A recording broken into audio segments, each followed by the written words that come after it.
O dabar perplaukim Atlanto vandenyną ir pažiūrėkim, kaip komiksai užvaldė Jungtinės Amerikos valstijas. 20 amžiaus pabaigoje New York World laikraščio leidėjas Josephas Pulitzeris atrado, kad kuo daugiau paveikslėlių jis įdės į leidinį, tuo daugiau numerių jis parduos.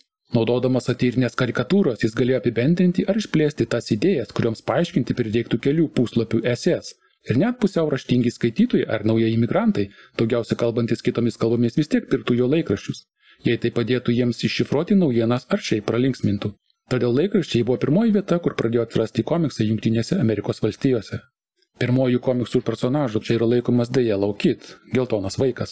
Jis pirmą kartą pasirodė 1895 m. vasario 9 žurnale Truth ir buvo perspausdintas į New York World laikraštį vasario 17. Šis personažas tai Luštynuose gyvenantis vaikas ir tai daugiau tipažas, o ne personažas. Jo autorius Richardas Feltonas Outkoltas pasakojo šitaip. Kai eidavau pro Lušnynus su redakcijos užduotimis, su juo susitikdavau dažnai, klaidžiantį prie tarpudurių ar sėdintį ant purvinų laiptų. Aš visada mylėjau tą vaiką. Jis buvo mielas, šiltas ir nepaprastai dosnus. Pyktis, pavydas ar savanaudiškumas nebuvo jo bruožai ir jis niekada neprarasdavo kantrybės. Pasekę geltono vaiko pavyzdžių, vis daugiau laikraščių ir žurnalų puslapiuose pradeda talpinti komiksus. Taip 1905 m. Liepos 23 New York Herald laikraštyje atsiranda komiksas Little Nemo in Slumberland. Šis personažas mums geriau pažįstamas pagal to paties pavadinimo 8-bitų Nintendo konsolės žaidimą. Vėliau sekė ir kiti personažai. 1907 m. lapkritį San Francisco Chronicle laikraštyje pasirodo Mott and Jeff personažai. 1913 m. Crazy Cat papuošė New York Evening Journal leidinį. Little Orphan Annie 1924 m. rugpjūčio New York Daily News laikraštyje. Komiksų personažai susilaukė populiarumo ir gerbėjų. Taip 1916 m. išleidžiama atskira knyga su Crazy Cat komiksu. Ir be abejo tampa tik laiko klausimas, kada pasipils atskiros komiksų knygutės, iš kurių viena pasirodo 1922 m. pavadinimu Comic Monthly, o 1929 m. The Funnies. Beje, Funnies buvo pirmoji komiksų knyga naudojusi 4 spalvas. Tais pačiais 1929 m. startuoja du gerai žinomi personažai – tai Jūreivis Papajus ir Tarzanas. Tarzanas, startavęs The Milwaukee Journal, greitai gauna savo nuosavą komiksą ir tampa labai populiarus. Sekančiais metais pasirodo Peliukio Mikio, o 1934 m. Famous Funnies komiksai. Tuo metu Jungtinėse Amerikos valstijose tampa populiarūs komiksų sindikatai. Sindikatas tai organizacija atstovaujanti dailininkams ir padedanti parduoti jų darbus. Sindikatas galėjo ir pas nusipirkti personažą iš dailininko.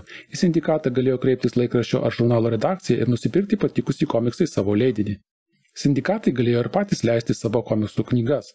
Vienas žymiausių sindikatų buvo King Features, kuriam priklausė tokie personažai kaip Jūreivis Papajus ar Flashas Gordonas.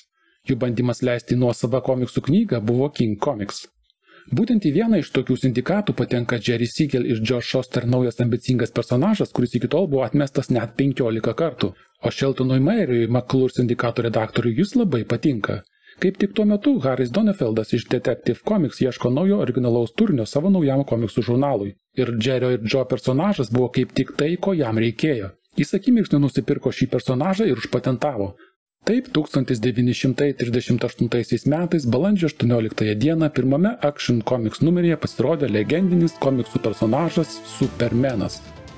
Ir va nuo šio momento prasideda nauja superherojų era, kuri pasauliui padovanos daugybę įdomių komiksų ir personažų, kurie atsidurs ne tik animaciniuose, bet ir vaidybiniuose filmuose bei serialuose.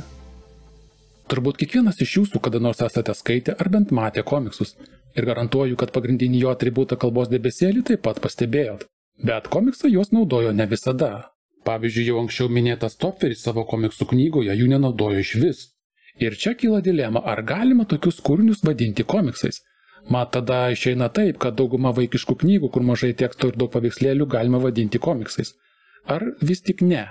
Kur yra ta riba? Bet tiesa ta, kad ankstyvieji komiksai jų tikrai nenaudojo. Arba jie atsirado ne iš karto. Net Yellow Kid komiksuose jie atsirado ne iš karto. Iš pradžių jie naudojo reklaminius stendus ir ženklus apibūdinimams, o pats personažas išsireikšdavo užrašais ant savo geltonų naktinių marškinių. Kalbos debesėlių istorija yra gili ir ne komiksai juos pirmie pradėjo naudoti. Internete sklando informacija, kad pirmieji kalbos debesėlių motyvai pastebimi 600–900 mūsų eros metais Mezoamerikos mene ar 9 amžiaus Kapitolijos miesto freskose. Bet aš remsiuosi tuo, ką pavyko pamatyti ar surasti man. Ir vienas ankstyvųjų meno kūrinių, kur buvo naudojamas kalbos debesėlis, tai 1506 metais Bernardo Strigelio nutapytas paveikslas Apsireiškimas šventajai Onai. Anksčiau negu komiksuose Amerikoje kalbos debesėlius naudojo karikatūrose, o komiksuose tai pastebėta pirmą kartą 1825 metais Northern Looking Glass išleistam Europoje. Bet vis tik galutinai Europos komiksuose tai atėjo į madą greičiau iš Jungtinių Amerikos valstijų. Čia yra legendinis žaidimas Comix Zone, pasirodęs 1995 metais Segos Mega Drive konsolės saulėlydyje. Ir šitas pavadinimas Comics su raide X taip pat vertas paminėjimo. Žodį Comics galima iššifruoti šitaip. Ko reiškia tai, kas dažnai daroma, o mix tai mišinys piešinių ir teksto. Žodis Comics kilęs iš žodžio Comics, pilnas pavadinimas, kurio vadinamos komiksų knygos angliškai būtų Comic Books, arba sutrumpintai tiesiog Comics. O žodžio Comics su raide X autoriumi yra laikomas Robertas Crambas. Jis prekiavo komiksais San Francisco High Ashbury rajone. Naujoji rašyba tai buvo pasipriešinimas Šiaurės Amerikos komiksų kodeksui. Pagrindinių komiksų kūrėjų pačių susikurta cenzūravimo sistema, kuri labai riboja, kokios istorijos, žodžiai ir vaizdai gali būti pateikiami masinės rinkos komiksų knygose. O raidė X reiškia nežabotą ir necenzūruotą išraišką. Taip 1968 metais Robertas Crambas išleidžia pirmą Zap Comics numerį. Šis komiksas priskiriamas pogrindžio komiksams. Bet įdomu tai, kad praėjus vos keleriems mėnesiams po Zap Comics pasirodymo, Amerikoje įvedamas X filmų reitingas, reiškiantis tik suaugusiems skirtą turinį. Apie Jungtinių Amerikos valstijų komiksų istoriją galime kalbėti ilgai ir tai, kad čia paminėjau, tai tik nedidelė dalis turtingos jų komiksų istorijos. Užbaigę temą apie Jungtinės Amerikos valstijas, tai šią vietą stabtelkim ir pratęskim savo pasakojimą kitoje serijoje. Iki draugai.